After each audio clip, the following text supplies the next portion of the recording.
And again, everybody please take their seats.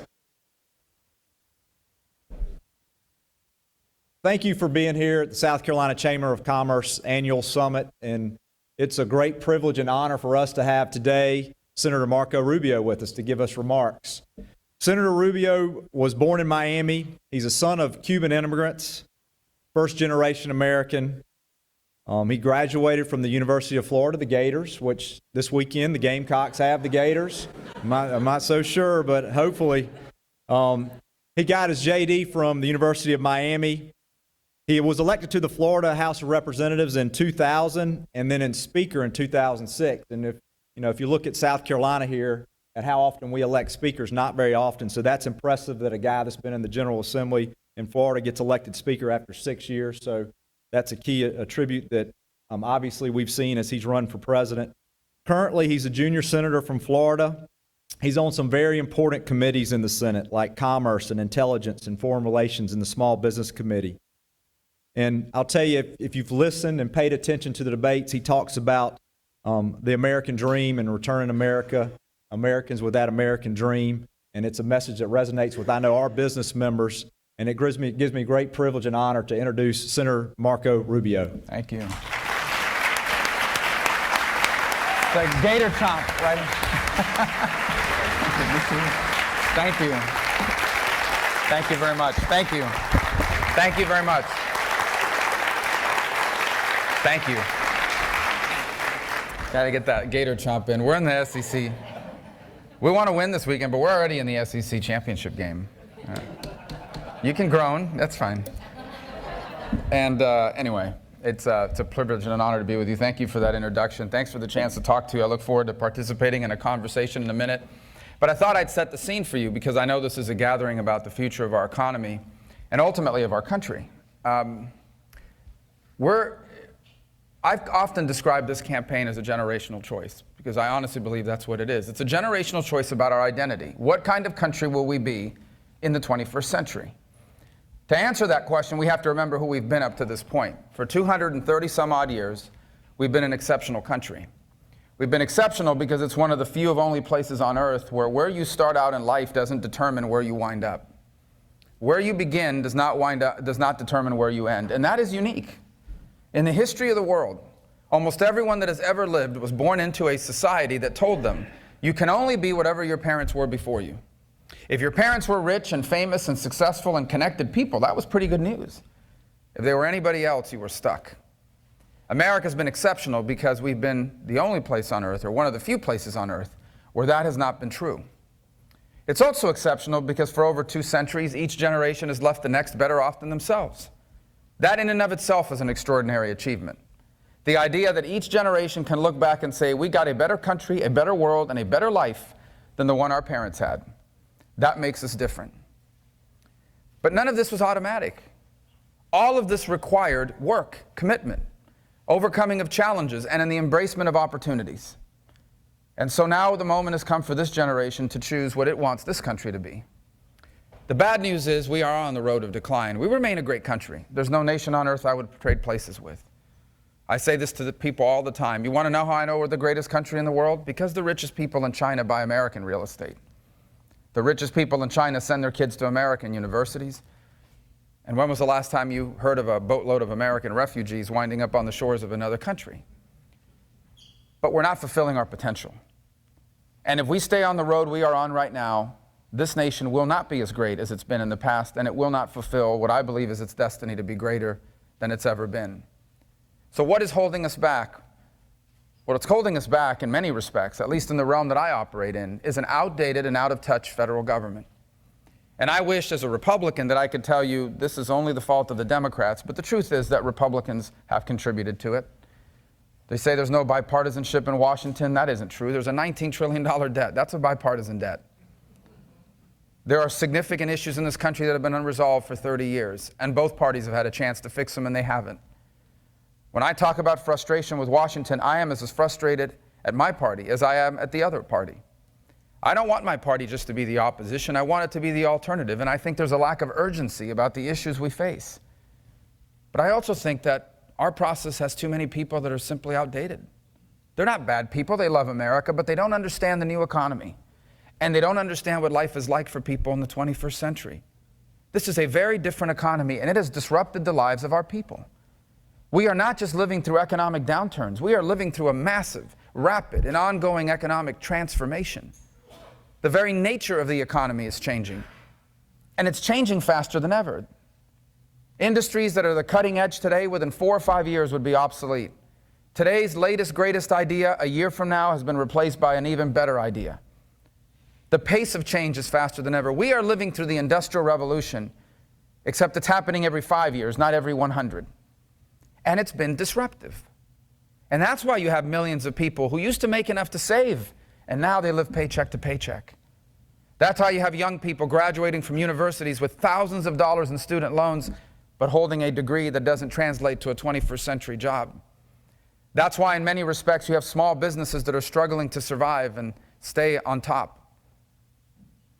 These are real challenges, and we have to confront them, and we cannot confront them with a retirement system designed in the 1930s, a higher education system designed in the 50s, an immigration system and anti-poverty programs from the 60s, energy policies from the 70s, and tax policies from the 80s and 90s. Not in a world that is so different from the one we had just 5 years ago, not to mention 50 years ago.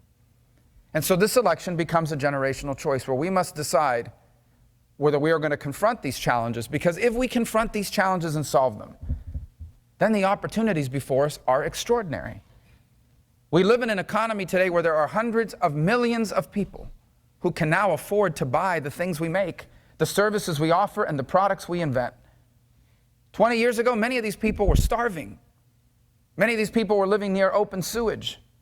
And now they fly on airplanes, drive cars, take vacations, and start businesses.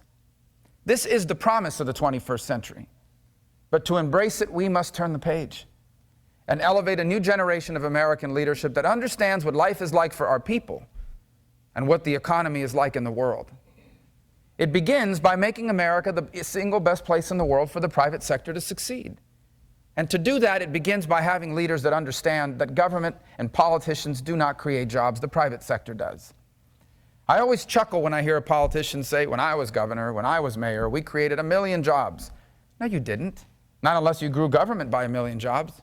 The private sector creates jobs, and it does so through a very straightforward equation.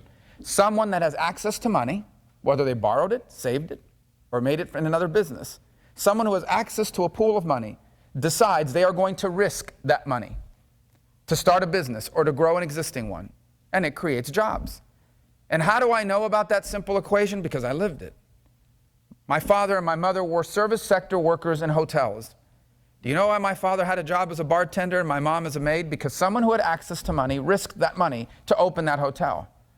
They also benefited from a healthy economy where millions of Americans, after they paid their bills and their taxes, had enough money left over to go to Las Vegas for 3 days or Miami Beach for a week. And if they won some money at the blackjack table, leave a $50 tip at the bar.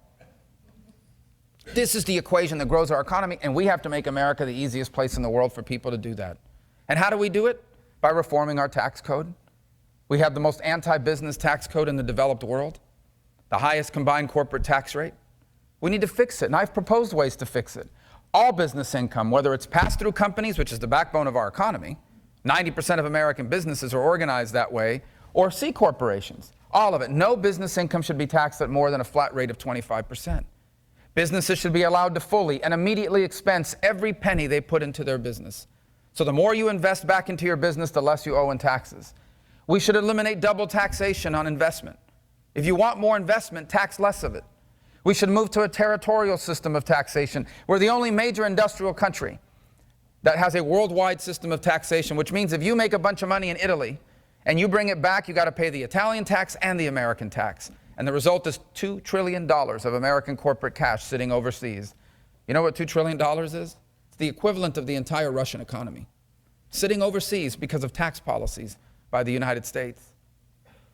If we can make these changes, we will make America the best place in the world to invest and create jobs from a tax perspective. We also need to limit regulations. We have to have some regulations. I fly on a lot of airplanes. I'm glad they're regulated. That means someone checked to make sure that the landing gear works and that the pilot is not just someone who stayed at a Holiday Inn Express. But what happens when you overregulate? It's a cost. And who pays that cost the most? Small business. The big business can deal with regulations. They don't like it. They'll deal with it. They'll hire an army of lawyers and compliance officers. That's why big banks are bigger and small banks are smaller. They can deal with regulations, whether they like them or not.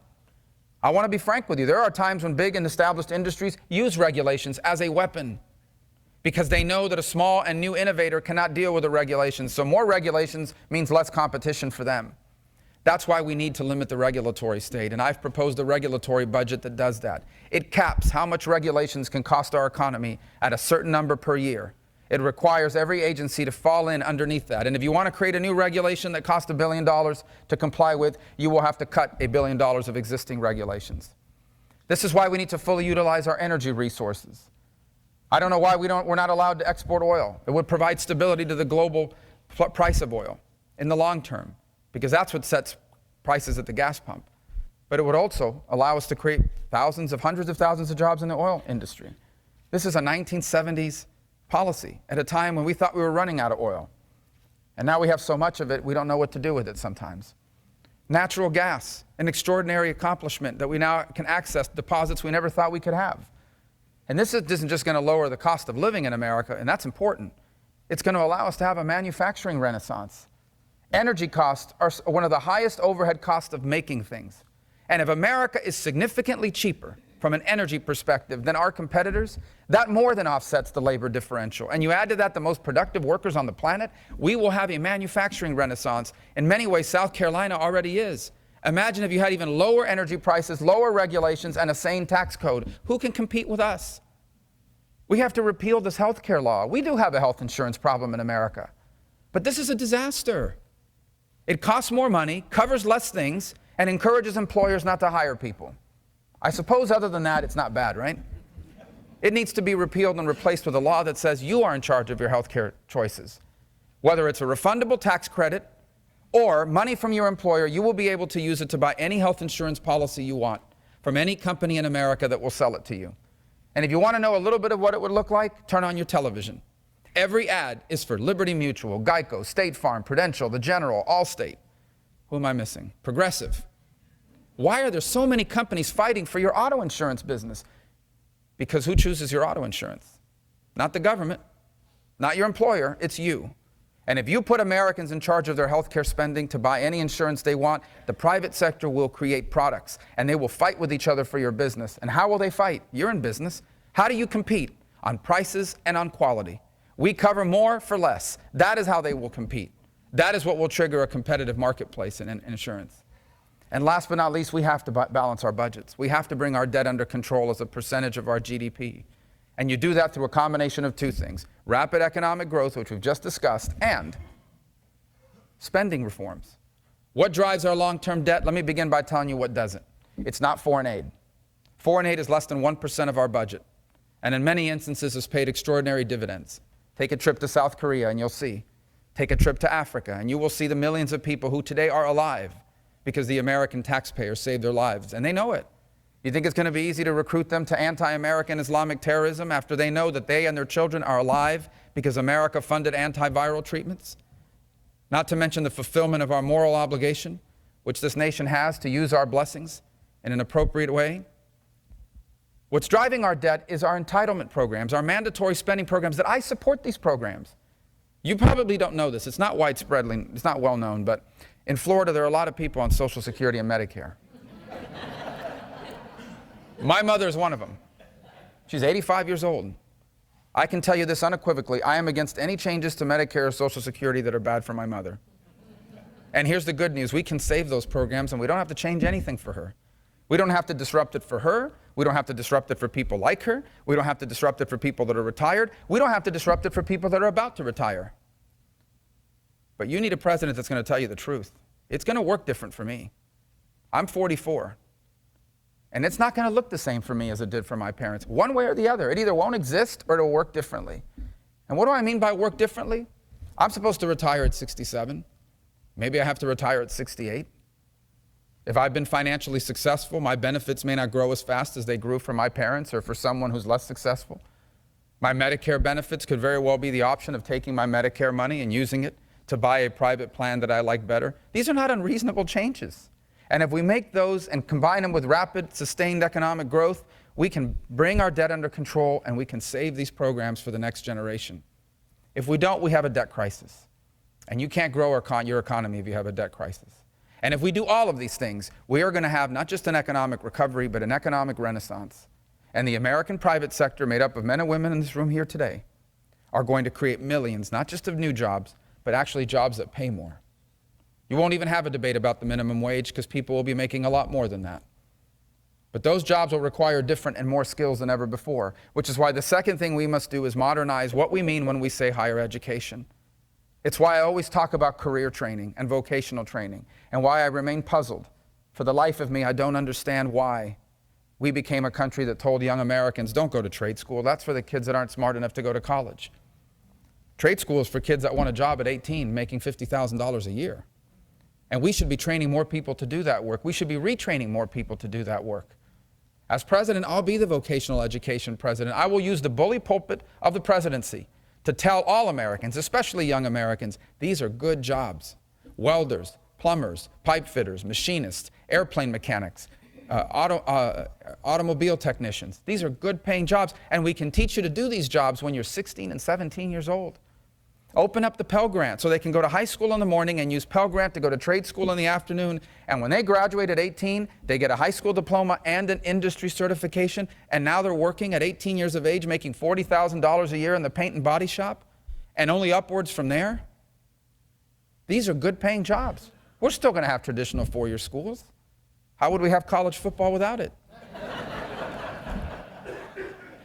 But these schools need competition. They have a monopoly today. If one of those 6 accrediting boards doesn't say you're accredited, you can't take financial aid, you can't be a school that offers degrees that the private sector recognizes. And we're always going to continue to have brick and mortar schools. But in the 21st century, you can learn about any topic you want in milliseconds online. We should allow information technology, innovation to enter higher education. Allow the creation of innovative programs that give people credit for what they've already learned, credit for military experience and work experience, and then package whatever you're missing through a variety of sources. This is particularly important for non-traditional students. A single mother that makes $10 an hour as a receptionist. If you created a program like this where she can go to school on nights, on weekends, and online at a fraction of the cost of traditional schools, she can become a paralegal. And instead of making $10 an hour, make $55,000 a year. This is not theory. I know someone who did it. She worked for me. It changed her life. A home health aide makes $9 or $10 an hour. Imagine if they could become a dental hygienist, making $50,000 or $55,000 a year in some markets. These are life-changing developments. But today they're locked out of higher education because they have to work full-time. They have to raise a family. They get home, and when they're done with homework and everything else, it's 10 p.m. and they are exhausted. They don't have the time or the money to sit in a classroom for 4 years. And so they're stuck. For traditional students that want to continue to go to four-year schools, what I say is this. We need alternatives to student loans. And we need to ensure that before you take out a student loan, someone tells you how much people make when they graduate with the degree you're seeking from the school you're attending. Because these loans will not be discharged through bankruptcy. They will follow you for the rest of your life. And you deserve to know that the market for Greek philosophers has tightened over the last 2,000 years. I am at war with the philosophy people in this country after my debate the other night.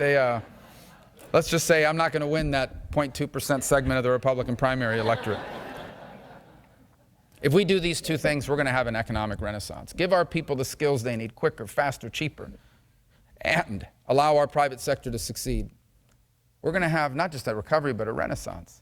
I would be remiss if I didn't point out one more thing, and that is these things won't matter if we're not safe. And the world is really dangerous. A lunatic in North Korea possesses dozens of nuclear weapons. The Chinese are undertaking the most rapid military expansion in history, even as they take over the South China Sea, the most important shipping lane in the world. A gangster in Moscow is sowing instability in Europe and now in the Middle East.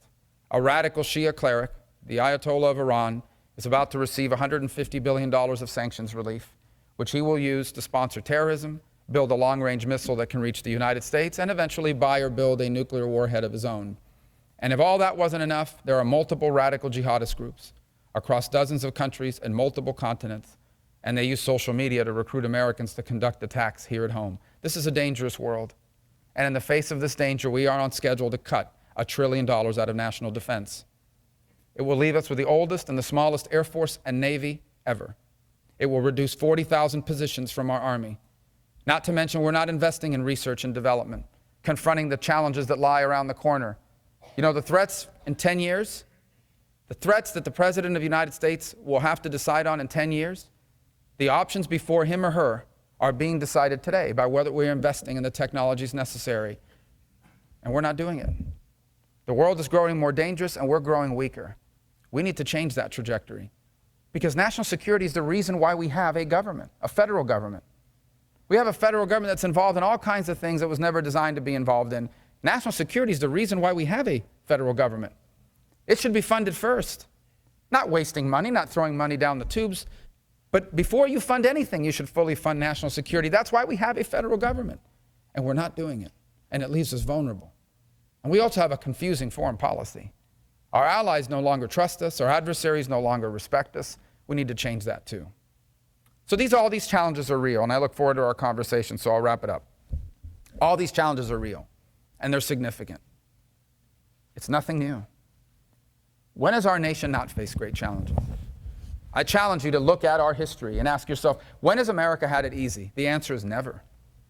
This nation was founded out of a great challenge. Declaring independence from the most powerful empire in the world, that's a challenge.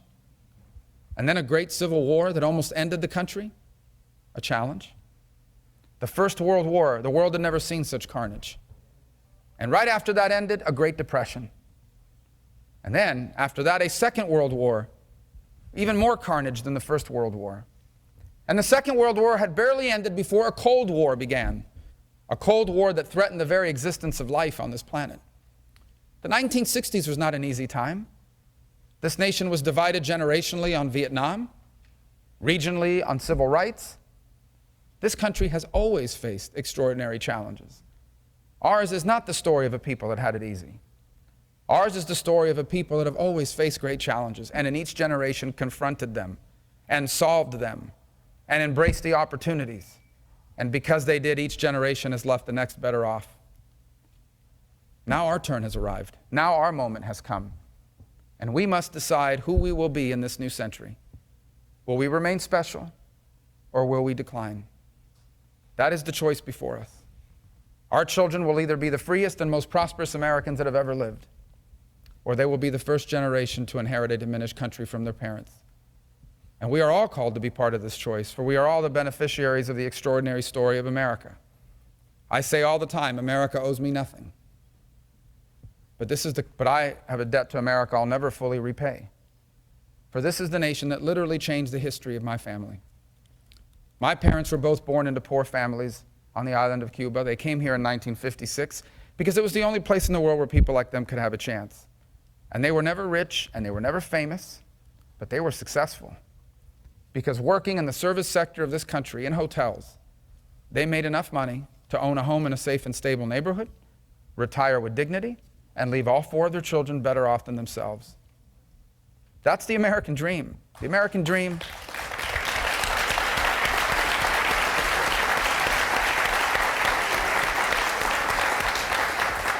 The American dream is not about how much money you make. The American dream is not about how many things you own on the day you die. The American dream is about achieving happiness and leaving your kids better off than yourself. And today we must choose whether that American dream won't just survive, but whether it will prosper, or whether history will say we're the ones that lost it. The American dream is what makes us different. Every country in the world has rich people. You go to the poorest country on this planet, and you will find rich people. What makes us special is the millions of people that are not rich, but achieve happiness and success.